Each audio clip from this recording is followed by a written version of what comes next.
Union Executive. The organs of the government are divided into legislative, executive, and judiciary. The terms legislative and executive are sometimes very confusing to students. Look at the picture to the left. There is some discussion in the family. The aunties and the uncles are also called. They may be discussing about a marriage in the family.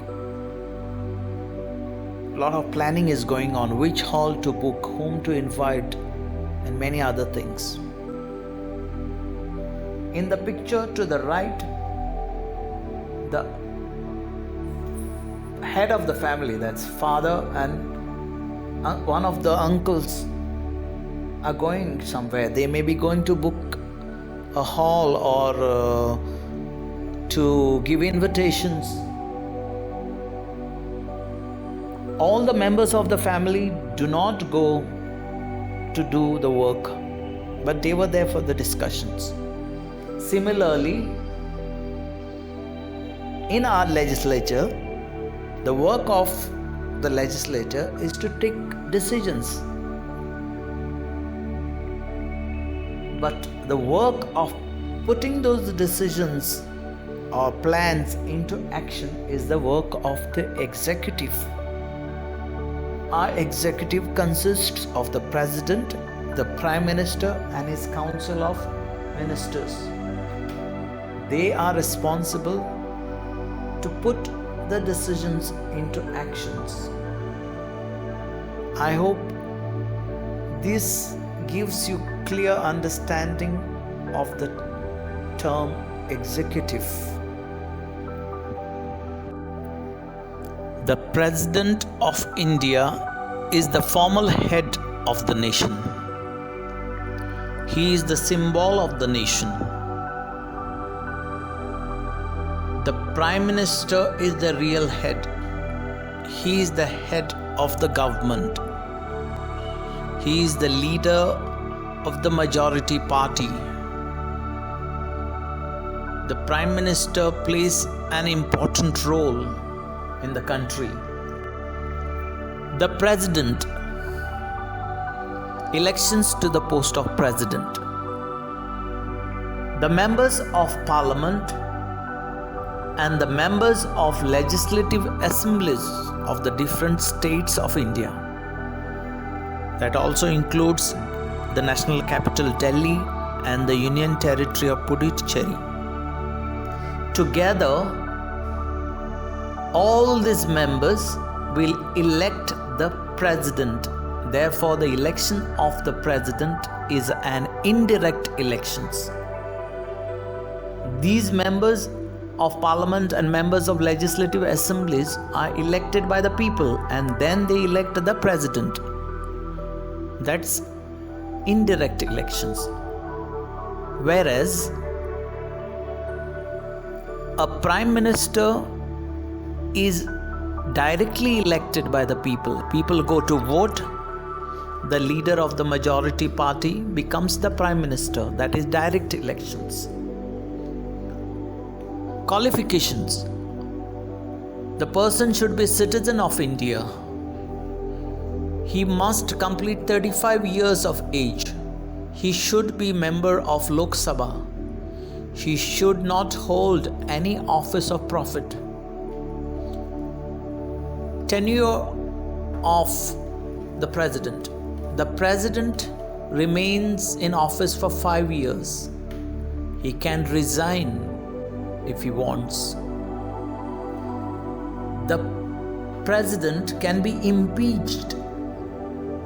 The meaning of the word impeached means accused or charges can be leveled against the president only if he violates the constitution. But to do that, 2/3 of the total membership of each of the houses, that is Lok Sabha and Rajya Sabha, have to agree. They have to find him guilty. Now, for your understanding, 2/3 of Lok Sabha membership, that is total membership is 543. Two-thirds would be around 362 have to agree in the Lok Sabha. Rajya Sabha, the total membership is 245. Two-thirds of that would be around 163. So 163 members have to agree in the Rajya Sabha. So these many members have to find the president guilty. Then only a president can be impeached. But so far, no Indian president has been impeached. Vacancy. The vacancy occurs if the president dies or if he resigns or removed from the office. In such a situation, the charge is taken by the vice president. Powers of the president. We have already seen the legislative powers in the lesson Union Legislature. The remaining powers will be discussed in the following slides.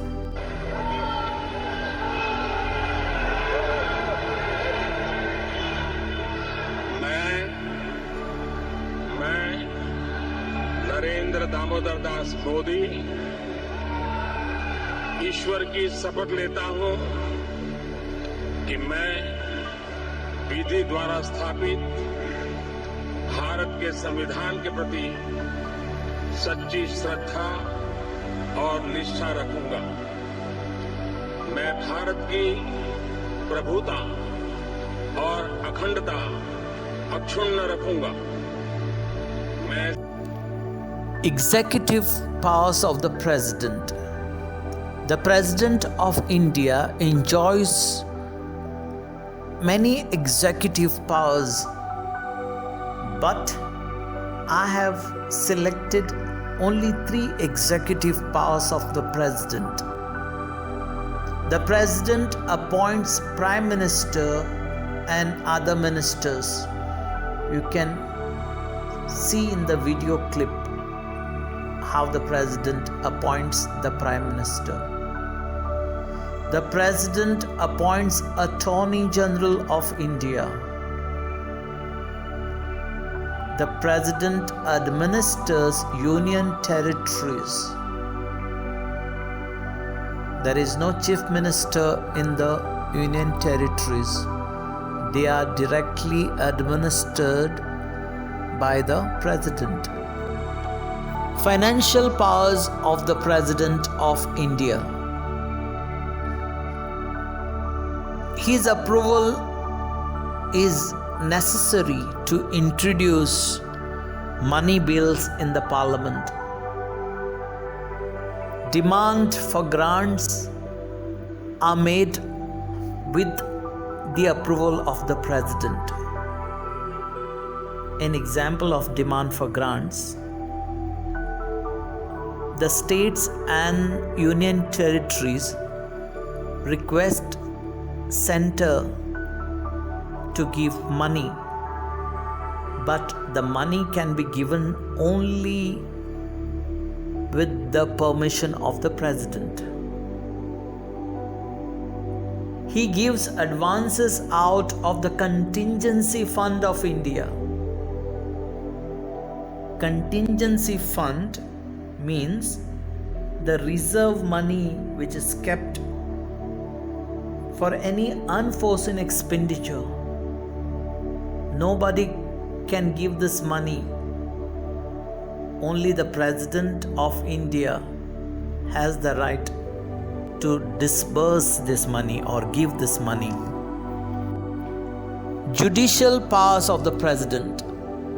The President appoints the Chief Justice and the judges of Supreme Court and High Courts. The President can ask advice from Supreme Court. The President can grant pardon. Pardons means to forgive any person who is convicted of any offense. Convicted means declared guilty. Diplomatic powers of the president. Diplomatic powers of the president, in simple words, is how the president manages international relations. All international treaties and agreements are signed in the name of president. The president represents India in international forums and affairs. He sends and receives diplomats like ambassadors and high commissioners. Hindi word for ambassadors would be Rajdut and high commissioners are Uchayukt. Military powers of the president. He is the supreme commander of our defense forces. He appoints the chiefs of Army, Navy, and Air Force. Only the president can declare war or make peace. Emergency powers of the President of India. The emergency powers are divided into three types: national emergency, state emergency, which is also called constitutional emergency or president's rule, and financial emergency. Now let us look at national emergency. The president can declare national emergency if there is war or any external aggression or there are major disasters in the country. But such an emergency must be approved by the parliament. The emergency can remain for 6 months.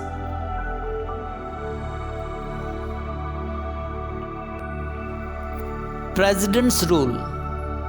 The president can declare an emergency in any state of India if the situation in the state is not good and the government of the state cannot be carried on. That's also called failure of constitutional machinery.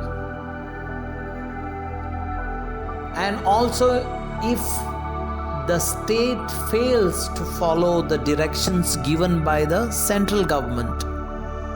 In these two cases, the president can declare emergency in the state. Financial emergency. Financial emergency can be implemented if the financial condition in the country is not stable. But such an emergency has to be approved by the parliament within 2 months. The Prime Minister. Powers and functions. Let us see the powers and functions of Prime Minister in relation to Council of Ministers. The Prime Minister recommends persons to be appointed as ministers. That is, he suggests their names.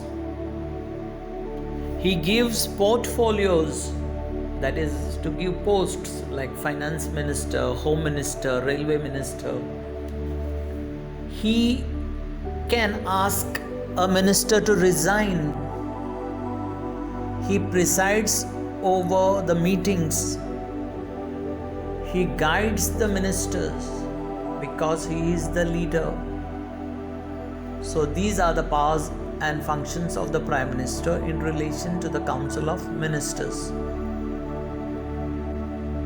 Now let us look at the powers and functions of the Prime Minister in relation to the President. He is the channel of communication between the President and the Council of Ministers. He advises the President with regard to the important appointments, powers and functions of the Prime Minister in relation to the Parliament. The Prime Minister can ask the President to summons or prorogue a session of Parliament.